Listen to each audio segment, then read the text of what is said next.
A paz do Senhor, que a graça do nosso Deus seja sobre todos.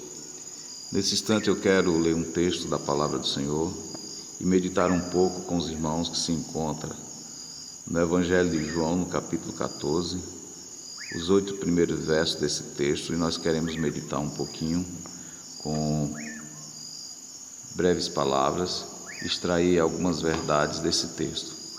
Assim diz a palavra do Senhor: não se turbe o vosso coração, credes em Deus, crede também em mim. Na casa de meu Pai há muitas moradas, se assim não fora, eu vos teria dito, pois vou preparar-vos lugar. E quando eu for e vos preparar o lugar, voltarei e vos receberei para mim mesmo, para que onde eu estou, estejais vós também. E vós sabeis o caminho para onde eu vou. Disse-lhe Tomé: Senhor, não sabemos para onde vais, como saber o caminho? Respondeu-lhe Jesus: eu sou o caminho e a verdade e a vida. Ninguém vem ao Pai, senão por mim. Se vós me tivesseis conhecido, conheceis também o meu Pai. Desde agora o conheceis e o tendes visto. Replicou-lhe Filipe: Senhor, mostra-nos o Pai, e isso nos basta. Nesse texto do Evangelho de João, no capítulo 14, Jesus ele traz uma palavra de reflexão e que mexe com a estrutura dos discípulos que estavam com ele, aonde os discípulos tinham passado por um processo de deixar tudo para seguir ao Senhor, e Jesus fala de uma recompensa celestial, de uma casa celestial, pois todas as renúncias que eles tinham feito na terra, na vida deles, eles teriam a recompensa celestial. E ele fala da casa eterna, da casa do Pai. Há uma promessa da parte do Senhor, que todos aqueles que seguem ao Senhor, com certeza terão a eternidade com o Pai. E nesse texto, dois personagens são enfáticos, aparecem nessa questão. Um é o Tomé, quando chega no verso 5 e pergunta para Jesus, dizendo: Senhor, não sabemos para onde vais, como saber o caminho?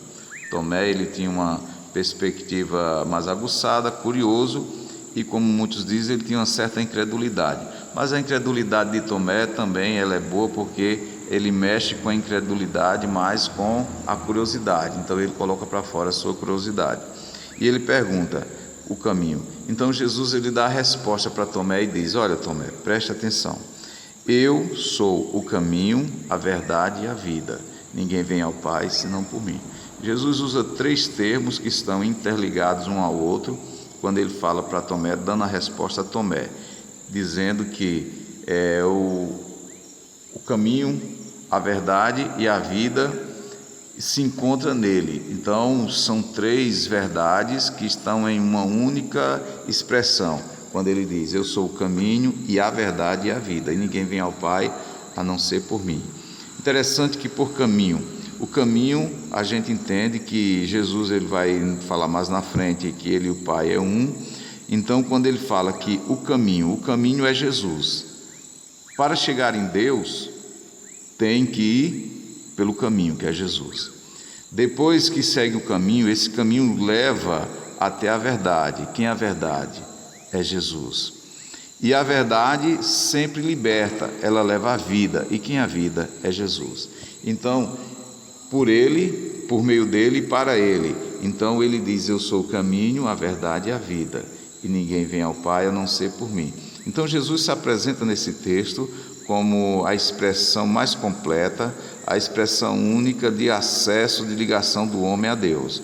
Por Jesus a gente encontra o caminho, através do caminho a gente chega na verdade, e pela verdade a gente conhece a vida, que com certeza Jesus disse: conhecereis a verdade, no Evangelho também de João, no capítulo 8, conhecereis a verdade e a verdade vos libertará.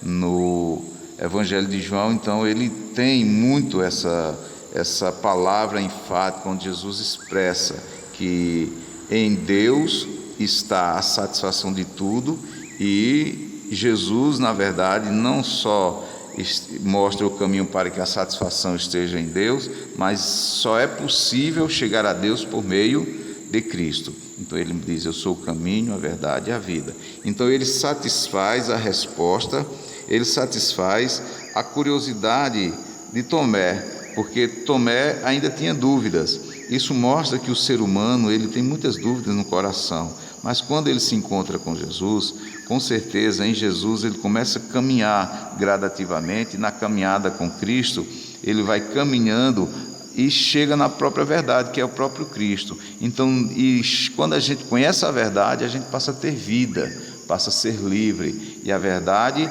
liberta, e só existe vida por meio da verdade. Aí adiante chega no verso 8, Jesus ele agora dá uma resposta a outro personagem, Filipe. E Filipe pergunta, Senhor, mostra-nos o Pai e isso nos basta. Interessante que Filipe ele tinha o desejo de conhecer o Pai. Os discípulos tinham o desejo de conhecer o Pai. Então Tomé foi bastante importante nesse diálogo, porque através de Tomé, Jesus mostra a expressão maior de como ter o acesso a Deus. Aí Filipe, ele chega e diz, Senhor, mostra-nos o Pai e isso nos basta. Jesus dá a resposta no verso 9 e diz, Filipe, há tanto tempo estou convosco e não me tendes conhecido, quem me vê a mim vê o Pai, como dizes, mostra-nos o Pai. Eu quero concluir essa palavra para a gente entender o seguinte: quando Filipe diz, mostra-nos o Pai, isso nos basta, Filipe agora coloca para fora um desejo, uma necessidade e a maior real necessidade do coração do homem, quando ele diz, Senhor, mostra-nos o Pai, e isso nos basta. Isso nos faz entender que somente em Deus a gente encontra a satisfação para as nossas vidas, isso nos basta, ou seja, o Pai é o limite para a gente chegar até Deus.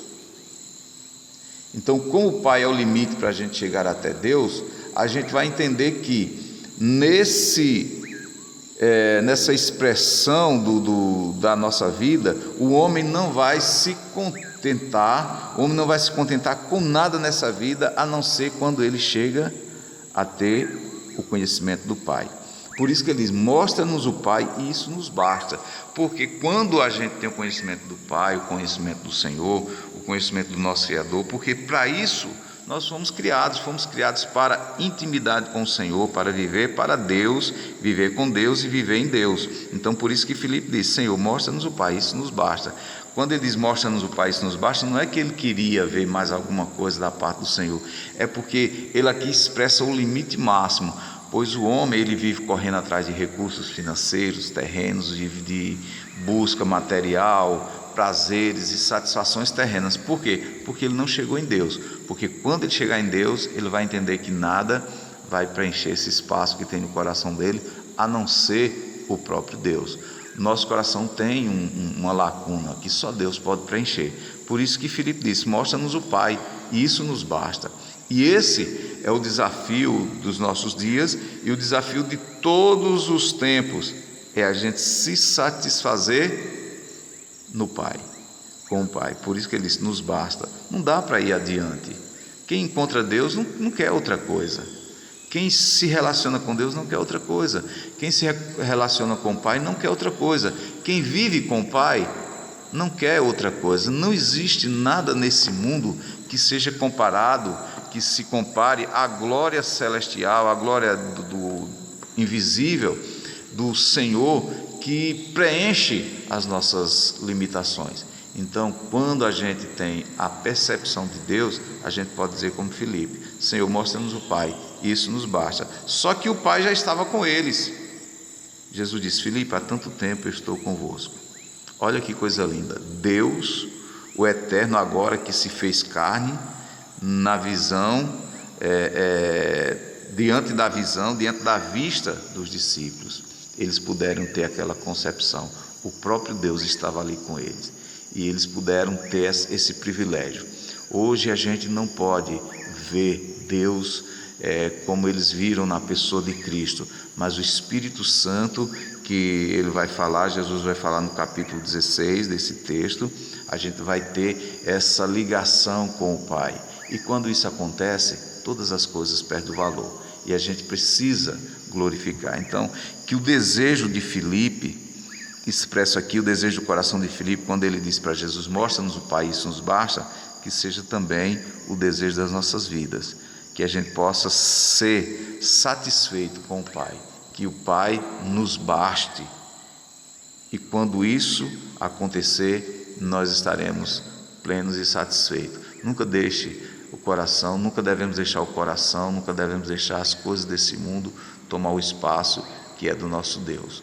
Então a gente precisa todos os dias lutar para que Deus esteja presente nas nossas vidas, para que a gente esteja presente na presença de Deus e, como disse o apóstolo Paulo, e eu concluo, Cristo em vós, a esperança da glória. Que Deus abençoe a todos, em nome de Jesus.